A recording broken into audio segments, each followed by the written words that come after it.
Talaga ng feeling ko. Pag may... Pero at least, 'di ba, nagstay ka pa rin. Thankful pa rin naman ako. Kasi kung hindi, what if, 'di ba? Kasi minsan parang gano'n, isa lang kumalas, mawawala na ng gana. Hindi lahat. dapat nagsisi ka. Siguro kung nawala si Justin, yun na talaga yung end of Wari, umalis na talaga siya. Tapos 3 lang tayo, tapos pumasok si Ken. 4 na lang tayo, parang mahirap. Hindi buo ang SB19 kung walang, syempre, Sa- kahit isa sa atin. Naalala ko ka, sabi mo nung kinontak mo si Ken, ay mo, di ba, maganda yung profile picture ni Ken. Sabi mo sa akin, ako, Justin, papalitan ka rin nito ng visual. Kaya grabe Sabi yung, niya, kaya grabe kaya yung disappointment na kaya lang. grabe Oo. yung na ito nung dumating si Ken. Hindi, kasi Ako lagi dinidin, wala naman akong ganun reaction. naalala nyo yun, di ba? Pero feel ko totoo yung sinabi nito. Ganun si Pablo. Wala Wala akong ginawa Hindi. si follow ko. ibenta sa inyo. Ganito kasi yan. So, naghahanap ka ng isang member. Ito si Josh, hinanap si Ken sa Facebook.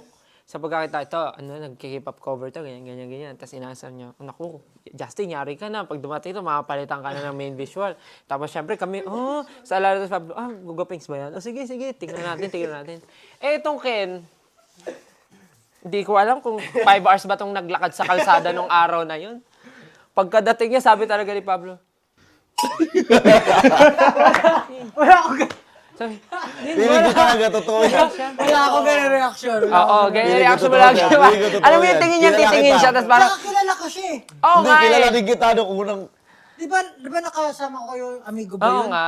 Doon sa kumanta ko. Pero siguro dahil nga, Yung iba na araw kasi na yun, parang naka-jacket siya pero galing sa labas. Kasi feeling ko kasi ang taas ng expectation mo na parang, kaya nakita mo na siya, tapos yung pag-hype pa nila, Josh, parang hindi ganyan, tapos nakita mo siya, parang, sabi mo talaga, Kasi yung, hindi ko makakalimutan yun. Hindi ko yung kulay ng...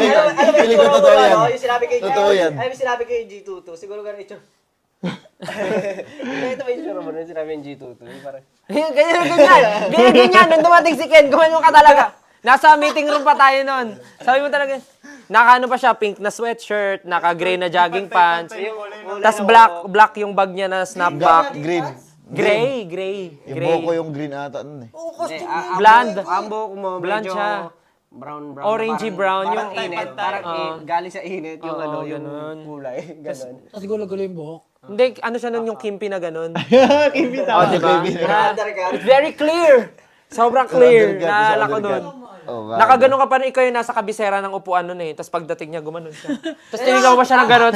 Tapos tingin sa Pasok niya, parang, yung mukha talaga ni Pablo. Parang mayabang Parang, agad. kung lalagyan ko ng ng subtitle, lalagay doon, siya yun. Ganon, na ganon yung Feeling reaction ko mo. totoo talaga eh. Oh, promise. Oy, ba't madaming beses natin pinag-usapan dyan yung mga ugali natin dati, no? Di ba? Feeling ko totoo yun eh.